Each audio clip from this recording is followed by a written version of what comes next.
Hello दोस्तों, स्वागत है आप सभी का हमारे यूट्यूब चैनल पर। दोस्तों, आज के इस वीडियो में हम लेकर आ गए हैं बीए सेकेंड ईयर वालों के लिए जिन्होंने राजनीति विज्ञान लिया है। उनके सेकेंड पेपर के लिए हम टोटल 30 मोस्ट इम्पोर्टेंट क्वेश्चन का सीरीज लेकर आ गए हैं। दोस्तों, इस वीडियो में ऐसे क्वेश्चन को शामिल किया है जो कि आपके प्रीवियस ईयर में काफ़ी ज़्यादा बार पूछे गए हैं और यह आपके एग्जाम की दृष्टि से आपके लिए बहुत ही महत्वपूर्ण है। इसलिए मैंने ऐसे ही 30 क्वेश्चन को कवर किया है। अगर आप ये 30 क्वेश्चन और आंसर एंड तक देख लेंगे तो इससे आपको बोर्ड में काफ़ी ज़्यादा हेल्प मिलेगी। प्रश्न देखने से पहले गाइस आप यहाँ पे देख सकते हैं कि लिखा है निम्नलिखित में प्रत्येक प्रश्न के उत्तर के लिए 4 विकल्प दिए गए हैं जिनमें केवल एक सही है। सही विकल्प चुनिए। तो गाइस ऐसे ही आपके बोर्ड में भी आएगा जिसमें आपके एक प्रश्न होगा और 4 विकल्प दिए रहेंगे और उसमें आपको राइट आंसर जो होगा वो आपको सेलेक्ट करना होगा। ओके, तो गाइस चलिए पहला प्रश्न देख लेते हैं। आपका पहला प्रश्न है कि संसदीय शासन प्रणाली को किन अन्य नामों से भी जाना जाता है। आपका ऑप्शन ए है मंत्रिमंडलात्मक सरकार एंड ऑप्शन बी है उत्तरदायी सरकार, ऑप्शन सी है अध्यक्षीय सरकार एंड ऑप्शन डी है ए प्लस बी दोनों। तो गाइस इसका जो राइट आंसर हो जाएगा ऑप्शन नंबर डी सही हो जाएगा। ओके, तो इसका जो राइट आंसर है option number D A plus B दोनों, मंत्रिमंडलात्मक सरकार एंड उत्तरदायी सरकार। तो इसका राइट आंसर है ऑप्शन डी यानी कि ए प्लस बी दोनों है जो कि संसदीय शासन प्रणाली के अन्य नामों से भी जाना जाता है। चलिए अगला प्रश्न देख लेते हैं। आपका अगला प्रश्न है कि किन शासन प्रणाली में कार्यपालिका व्यवस्थापिका मिला दिया जाता है। तो आपका ऑप्शन ए है संसदीय एंड आपका ऑप्शन बी है अध्यक्षीय एंड ऑप्शन आपका सी है राजतंत्री एंड ऑप्शन डी है उपरोक्त सभी। तो गाइस इसका जो राइट आंसर हो जाएगा ऑप्शन नंबर ए यानी कि संसदीय शासन प्रणाली में कार्यपालिका व्यवस्था मिला दिया जाता है। ओके, तो गाइस चलिए अगला प्रश्न देख लेते हैं। आपका अगला प्रश्न है कि संसदीय शासन प्रणाली के बारे में किसने कहा है कि इस प्रणाली में कार्यपालिका विधायिका की शक्तियों का वैसा पृथक्करण नहीं होता जो अमेरिकी संविधान का वशिष्ठ का है। तो आपका ऑप्शन ए है कार्टर एंड ऑप्शन बी है गार्नर एंड ऑप्शन सी है कर्टनरे इल्वर्थ एंड ऑप्शन डी है मैक्सवेल। तो गाइस इसका जो राइट आंसर हो जाएगा आपका ऑप्शन नंबर सी इसका सही हो जाएगा। तो गाइस मैं आप लोगों को बता देना चाहता हूं, अगर आपको इन क्वेश्चन के आंसर पता है तो आप कमेंट में जरूर लिख सकते हैं। ओके, तो गाइस चलिए आपका अगला प्रश्न देख लेते हैं। आपका अगला प्रश्न है कि संसदीय प्रणाली की क्या विशेषता है। आपका ऑप्शन ए है राज्य में संवैधानिक प्रधान की व्यवस्था एंड ऑप्शन बी है मंत्री परिषदीय उत्तरदायित्व एंड ऑप्शन सी है राजनीतिक स्वायत्तता एंड ऑप्शन डी है उपरोक्त सभी। तो गाइस मैं आप लोगों को बता देना चाहता हूं कि इसका जो राइट आंसर है कि संसदीय प्रणाली की क्या विशेषता है। तो इसका जो राइट आंसर है उपरोक्त सभी यानी कि ऑप्शन नंबर डी।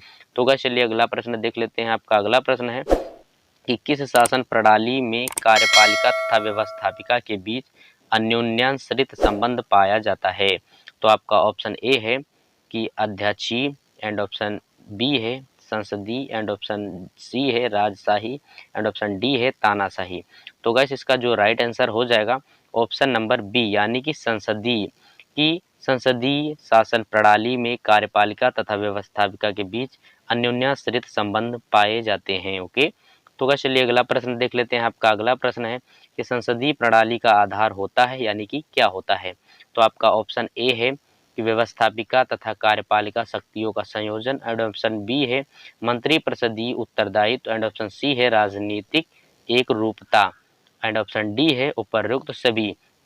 तो गाइस इसका जो राइट आंसर हो जाएगा ऑप्शन नंबर डी यानी कि उपरोक्त सभी संसदीय प्रणाली का आधार होता है। Option number A B and C.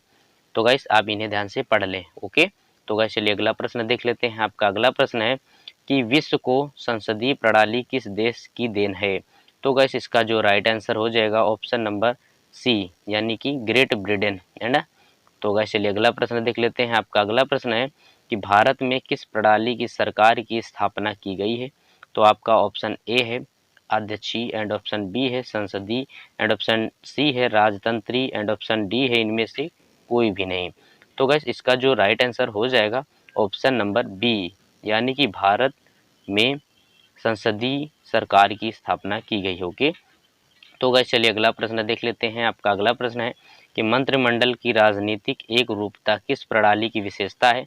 तो आपका ऑप्शन ए है अध्यक्षीय एंड ऑप्शन बी है तानाशाही एंड ऑप्शन सी है राजतंत्री एंड ऑप्शन डी है संसदीय। ओके, तो इसका जो राइट आंसर हो जाएगा कि ऑप्शन नंबर डी यानी कि संसदीय। ओके, तो गाइस चलिए अगला प्रश्न देख लेते हैं। आपका अगला प्रश्न है कि शासन की किस प्रणाली में सबके लिए एक और एक के लिए सबका सिद्धांत लागू होता है? तो आपका ऑप्शन ए है संसदीय एंड ऑप्शन बी है अध्यक्षीय एंड ऑप्शन सी है राजशाही एंड ऑप्शन डी है अराजकतावादी। ओके, तो गाइस इसका जो राइट आंसर हो जाएगा ऑप्शन नंबर ए यानी कि संसदीय। ओके, चलिए अगला प्रश्न देख लेते हैं। आपका अगला प्रश्न है कि शासन की किस प्रणाली में मंत्रिमंडल के सदस्य सामूहिक रूप में व्यवस्थापिका के प्रति उत्तरदायी होते हैं?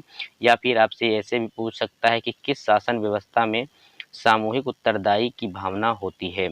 तो गाइस इसका जो राइट आंसर हो जाएगा ऑप्शन नंबर सी यानी कि संसदीय। ओके, कि किस यानी मैं पूछ रहा है कि किस शासन व्यवस्था में, तो इसका जो राइट आंसर है ऑप्शन नंबर सी यानी कि संसदीय शासन व्यवस्था में सामूहिक उत्तरदायी की भावना होती है। ओके, तो चलिए आपका अगला प्रश्न देख लेते हैं। आपका अगला प्रश्न है कार्यपालिका कितने प्रकार की होती है? तो आपका ऑप्शन ए है वास्तविक एंड ऑप्शन बी है अवास्तविक एंड ऑप्शन सी है ए प्लस बी दोनों एंड ऑप्शन डी है इनमें से कोई नहीं। तो गैस मैं आप लोगों को बता देना चाहता हूँ कि कार्यपालिका के जो प्रकार होते हैं वो होते हैं वास्तविक एंड अवास्तविक। तो गैस इसका जो राइट आंसर है ऑप्शन नंबर सी यानी कि ए प्लस बी दोनों। ओके, तो गैस चलिए अगला प्रश्न देख लेते हैं। आपका अगला प्रश्न है कि किस प्रणाली में राष्ट्रपति का नाम मात्र प्रधान होता है? तो आपका ऑप्शन ए है राजशाही एंड ऑप्शन बी है तानाशाही एंड ऑप्शन सी है अध्यक्षीय एंड ऑप्शन डी है संसदीय। तो गैस इसका जो राइट आंसर हो जाएगा ऑप्शन नंबर डी यानी कि संसदीय। ओके, यानी कि संसदीय प्रणाली में राष्ट्रपति का जो नाम होता है वह नाम मात्र प्रधान होता है। ओके, तो गाइस चलिए आपका अगला प्रश्न देख लेते हैं। अगला प्रश्न है कि संसदीय प्रणाली में मंत्रिमंडल के निर्माण जीवन तथा मृत्यु का केंद्र कौन होता है? तो गाइस इसका जो पहला ऑप्शन है कि राष्ट्रपति एंड ऑप्शन बी है मंत्रिमंडल एंड ऑप्शन सी है प्रधानमंत्री एंड ऑप्शन डी है संसद। तो गाइस मैं आप लोगों को बता देना चाहता हूँ कि संसदीय प्रणाली में मंत्रिमंडल का निर्माण जीवन तथा मृत्यु का केंद्र जो होता है वो होता है आपका प्रधानमंत्री, ऑप्शन नंबर सी। ओके, इसका जो राइट आंसर हो जाएगा ऑप्शन नंबर सी प्रधानमंत्री। ओके, तो चलिए आपका अगला प्रश्न देख लेते हैं कि संसदीय सरकार में कौन मंत्रिपरिषदीय टीम का कप्तान होता है? तो आपका ऑप्शन ए है राष्ट्रपति एंड आपका ऑप्शन बी है प्रधानमंत्री एंड ऑप्शन सी है लोकसभा अध्यक्ष एंड ऑप्शन डी है उपराष्ट्रपति। तो गैस इसका जो राइट आंसर हो जाएगा कि संसदीय सरकार में प्रधानमंत्री मंत्रिपरिषदीय टीम का कप्तान होता है। ओके, ऑप्शन नंबर 20 का सही हो जाएगा। ओके, तो गैस चलिए अगला प्रश्न देख लेते हैं। आपका अगला प्रश्न है कि संसदीय सरकार का मुख्य गुण क्या है? तो आपका ऑप्शन ए है कार्यपालिका एवं व्यवस्थापिका का एकीकरण एंड ऑप्शन बी है उत्तरदायी शासन एंड ऑप्शन सी है शीघ्र निर्णय एंड ऑप्शन डी है ये सभी।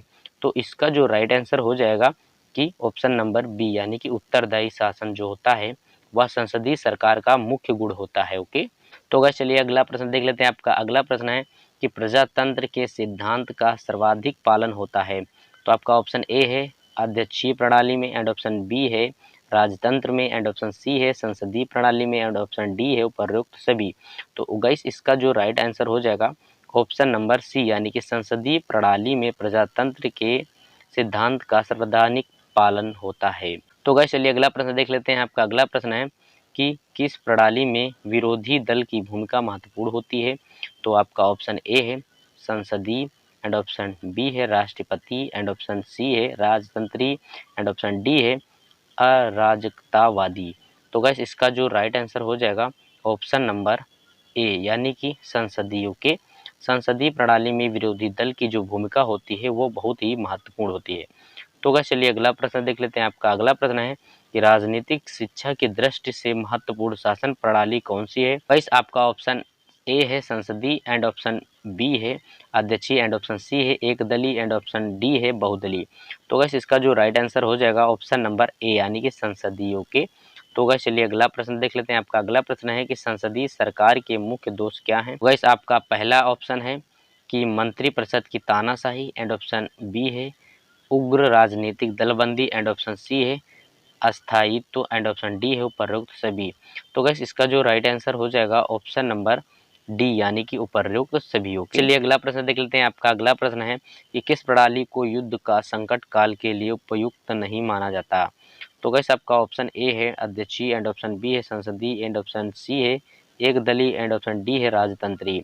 तो गैस इसका जो राइट आंसर हो जाएगा आपका ऑप्शन नंबर बी सही हो जाएगा यानी कि संसदीय। संसदीय प्रणाली के युद्ध तथा संकट काल के लिए उपयुक्त नहीं माना जाता है। ओके,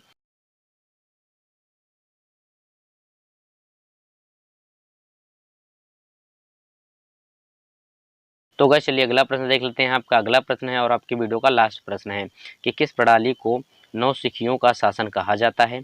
तो गाइस आपका ऑप्शन ए है राजतंत्री एंड ऑप्शन बी है अध्यक्षीय एंड ऑप्शन सी है संसदीय एंड ऑप्शन डी जो है इनमें से सभी। तो गाइस इसका जो राइट आंसर हो जाएगा ऑप्शन नंबर सी इसका सही यानी कि राइट आंसर हो जाएगा कि संसदीय प्रणाली को नौसिखियों का शासन कहा जाता है। ओके, सो गाइस उम्मीद करते हैं आपको वीडियो पसंद आई होगी। वीडियो पसंद आए तो वीडियो को लाइक करें और चैनल पे जो पहली बार आए प्लीज़ चैनल को सब्सक्राइब करके बेल आइकन को जरूर ऑन कर लें क्योंकि मैं ऐसे ही बीए से रिलेटेड इस चैनल पर डेली वीडियो अपलोड करता रहता हूँ। सो गाइस मिलते हैं नेक्स्ट वीडियो में, तब तक के लिए बाय, टेक केयर, जय हिंद, वंदे मातरम।